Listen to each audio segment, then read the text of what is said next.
Good evening and welcome to your weekly program of Tonga This Week with Television Tonga News. This is a weekly program where we highlight some of the major news stories during the week. In the headlines, His Majesty King Dubo VI commissioned Tonga's national aircraft. Their Majesties officiated at the official occasion to mark the 41st anniversary of the Tonga Defence Services Technical Trade Training Scheme. Majority of the concerns raised from the public during this year's parliamentary visits relates to village development and other issues. There will also be other local news later on in this edition of Tonga This Week. I'm Caroline Tonglava with the details. His Majesty King Dubo VI has commissioned Tonga's national aircraft thanks to the People's Republic of China. The MA-60 aircraft is a 52-seater plane that will operate domestically between Nuku'alofa and the outer islands of Hawaii and Vava'u. Fadai with that report.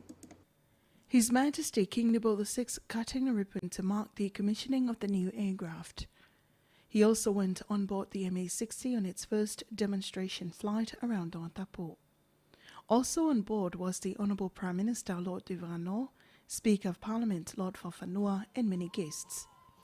In a remark from the Honourable Deputy Prime Minister but the Minister of Infrastructure Sami Waipulu, he says Tonga requested the MA-60 from China in 2011. The cost of the aircraft is about $15 million.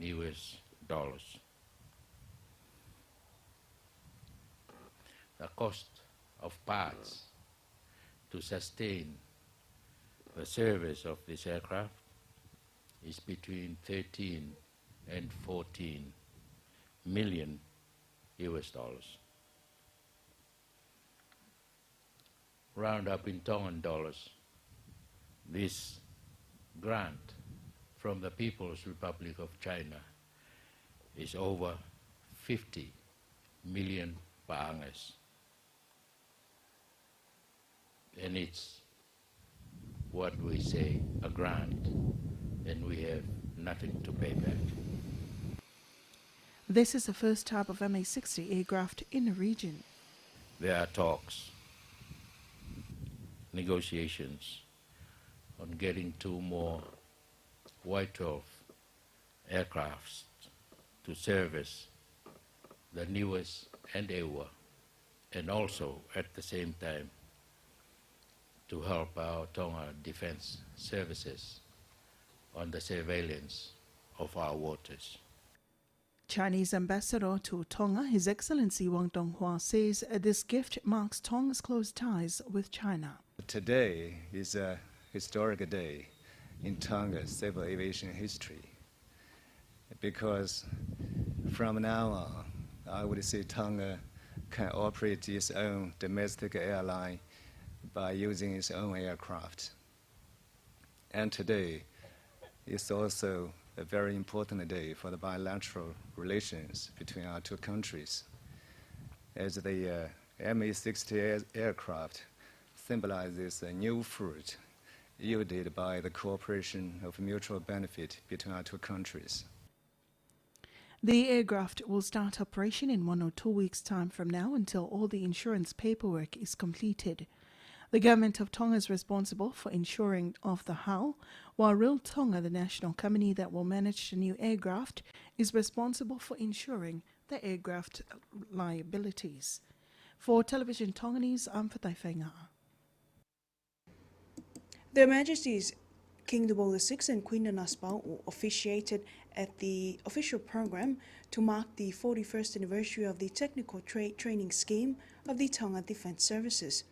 The special ceremony was held at the TDS Daliai camp in Whamotu.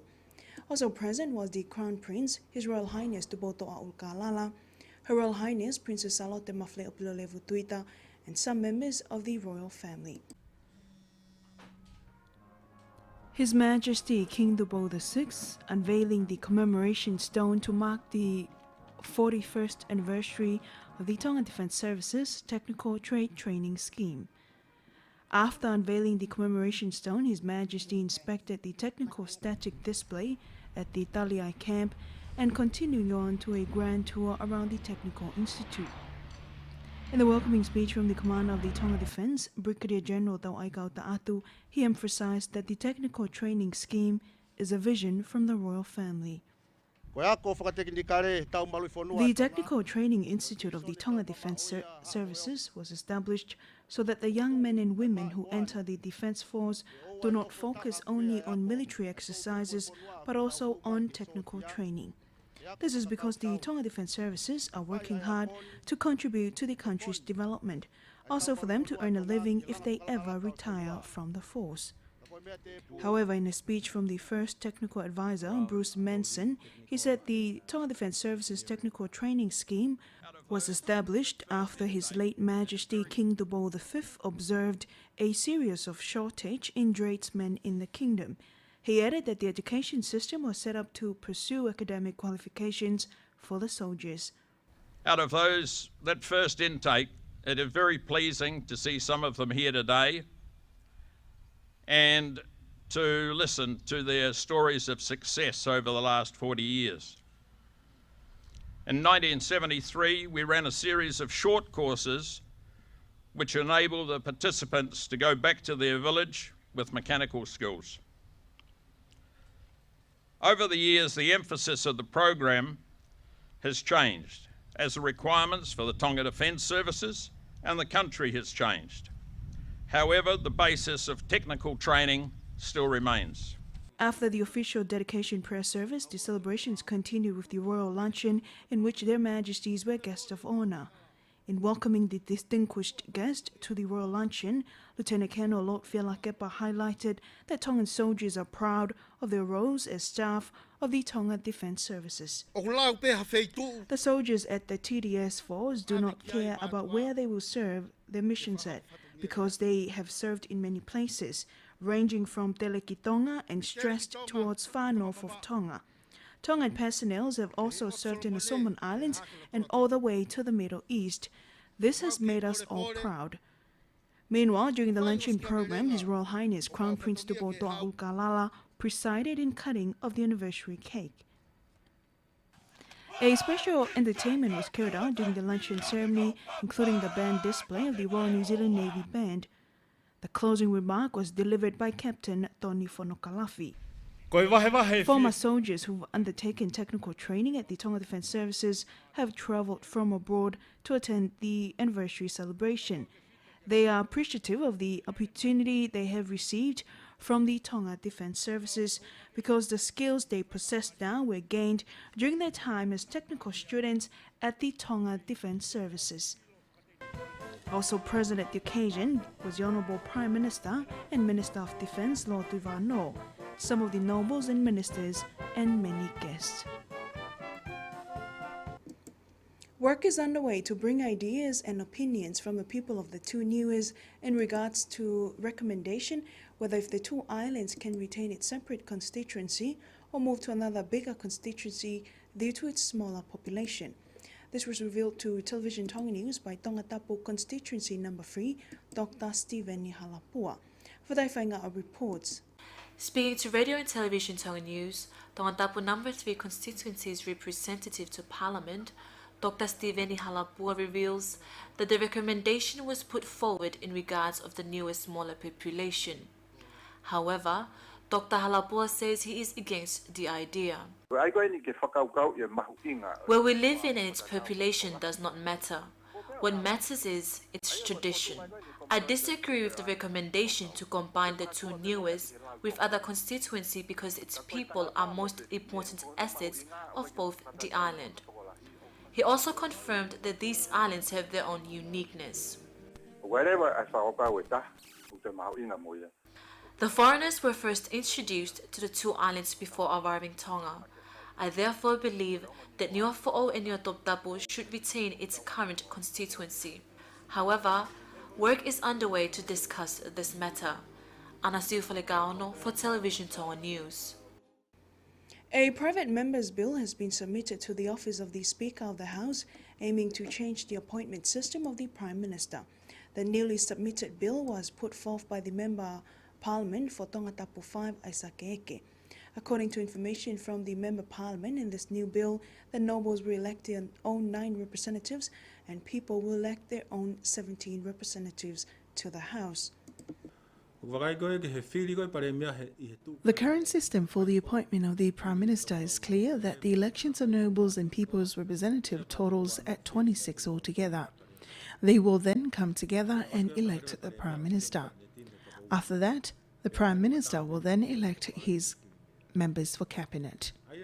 From the 25 representatives who have already entered the House at present, 17 people's representatives are accountable to the people and 9 nobles representatives are accountable to the nobles only. If 25 MPs elected the Prime Minister, he will be accountable to all of them, despite he obtains other roles to the people. However, in my opinion, the Prime Minister will be very busy to handle too many tasks at once. If those electing the Prime Minister were dissatisfied with his task, they can propose a vote of no confidence to oust the Prime Minister and change the leader. Therefore, the Prime Minister cannot stand dependent on its own to make his or her own decision and to decide what is best for the people. That is why many have recommended that the people elect the Prime Minister. Isaac Evalueke, the People's Representative for Tonga Tapu 5 to Parliament. However, Television Tonga News understands that Hapa is People's Representative, while if he now has another bill where it's recommending that the Nobles Representative to the House elected by the people. New Zealand has withheld its tourism aid to Tonga due to concerns of the new MA-60 aircraft, which was gifted to the kingdom from China, according to TV New Zealand. Radio and Television Tonga News understands that millions of pa'anga has been suspended due to the withdrawal of the Jetham's Pacific airline from its operations in Tonga earlier this year. However, New Zealand has suspended its aid given the condition for the Tongan government to accept prior to the aid to be presented. One of the conditions required from New Zealand was the Jetham's Pacific airline to operate as the domestic air carrier. Since there was no outcome or result from previous meeting between Tongan delegations with the New Zealand Minister of Foreign Affairs, Murray Makali, earlier this year, the Tourism Aid Fund is still held back by New Zealand. Meanwhile, Government of Tonga has clarified that the New Zealand airline left the kingdom without the government's influence. In a previous interview with the general manager of the airline at the time, Noah Gillespie, he told Radio and Television Tonga News that the airline cannot compete with another airline in Tonga. However, the Deputy Prime Minister, Honourable Sami Vaipulu, in an exclusive with Radio and Television Tonga News, emphasised that competitions in the market will provide benefit for the people as airfare rates will be cheaper. The people of Hofoa put forward the issue to allocate the land allotments that are usually swamped behind Sopotau Whaahau for them to occupy. The people of Hofoa raised their concerns during the parliamentary visit to Hofoa earlier this week. This is the same issue that villagers have raised from previous parliamentary visits. The Parliament representative for Tonga Tapu Constituency 6, which Hofoa is under Siosifa Tu'utawhaiva, told Television Tonga News many issues were raised by few of the villagers during his parliamentary visit last night. The issue raised included land allocation and the demand for government to approve for the lands that are swamp for people to live there. The number of Hofoa residents is increasing, however the land allotment are scarce. The swamp in this area, as you can see Hihifo Road there, Sopo and Puke, are covered the side of this village. Other issues raised were concerned for assistance provided for community patrol officer. More issue raised was their demand for a sidewalk for pedestrians to use. The meeting last night also enabled the villagers of Hofoa to express their opinion in supporting their representative and his role as minister. I also told my constituency that I'm only a servant and if they want me to resign, then I will carry out their wishes. I already explained the reason why I choose to become a minister and they support me to continue my role as minister. He also clarified that his choice to become a minister was based on the reason to voice out the people's demand in cabinet and also to the government. The villages registered under Tonga Tapu Constituency 6 include Hakame, Halalo Utulau, Lagepa, Homa, Fatai, Puke, Makapayo, Kahowa, Lomaiviti, Matanyake, and Mapelu. The parliamentary visit will continue to Phuket tonight. For Television Tonga News, I'm Linda Filiai. Meanwhile, on the same evening, the people of Tonga, during their own parliamentary meeting, raised the key areas of concerns with the maintenance of roads towards the bush allotments in Tonga. More than 20 villagers attended the meeting to take part in the parliamentary visit of their representative to Parliament, Fali Situpo. Fatai Whainga'a has been following these strings of parliamentary visits and filed this report. The resident says that the roads to the bush areas in the village needs to be upgraded due to their needs of better transportation to their plantations, as it is the main source of income. However, many residents says they have faced many challenges during bad weather as the roads are muddy and rough, making transportation difficult. Meantime, the Tapu 9 representative to Parliament, Fali Situpo, told the gatherings these issues will be recorded and put forward to the House after these parliamentary visits. He adds that is why such gathering and visit is in place for the residents to decide how to allocate their aid money of more than 100,000 pa'anga put aside by the House to assist development in all constituencies in Tonga. However, other issues raised includes a request from Ma'okakalo Tungi whether if it is possible to lower the ages of those fortunate from the elderly's wages from the National Retirement Fund Board scheme from the ages of 75 to 70. He says his request is based on facts that majority of the Tongan people did not reach the age of 75. However, Mr. Tupo says these issues will be raised in Parliament for deliberations. In the meantime, other issues raised during last night's gathering includes a subsidy from this aid money to help pay for the residents' electricity bills, renovating of bathrooms in several homes in the villages, and to ensure that the Legislative Assembly practice fair distribution for all. The first parliamentary visit to Tonga Tapu constituency number 9 started last night with a visit to Tonga, and it will continue tonight to the village of Holonga. The parliamentary visit for the whole of Tonga starts last night and will run for 2 weeks. However, from the outcome of the Tonga Tapu number 1 People's Representative to Parliament, Aglis Pohiva's visit to Kolomatua, the people raised the issue regarding Tonga's Business, Land and Water Acts, requesting government to review these acts. Fatai Whainga'a again with the details. These issues were raised during a gathering at the Hualanga Hall in Kolomatua.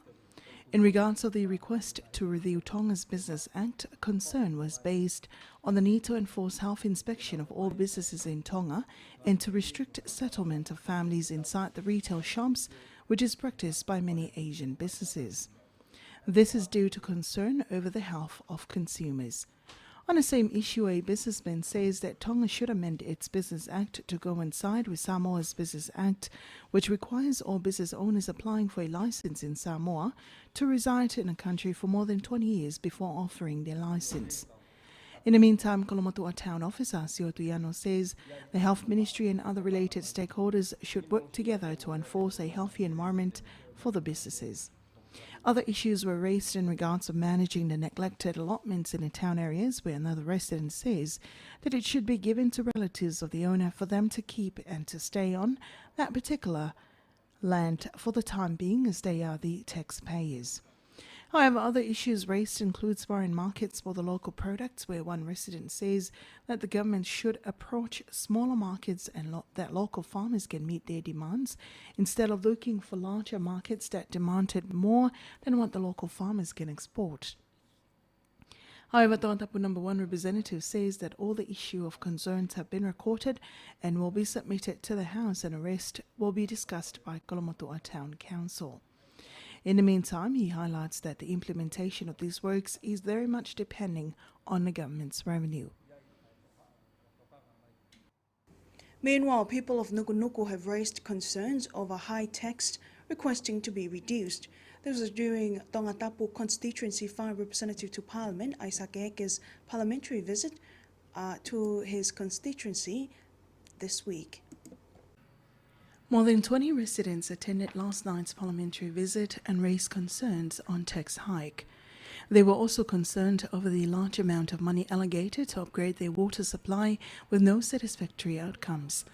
This is because water in the village continues to be inconsistent and sometimes out of service 5 times a day.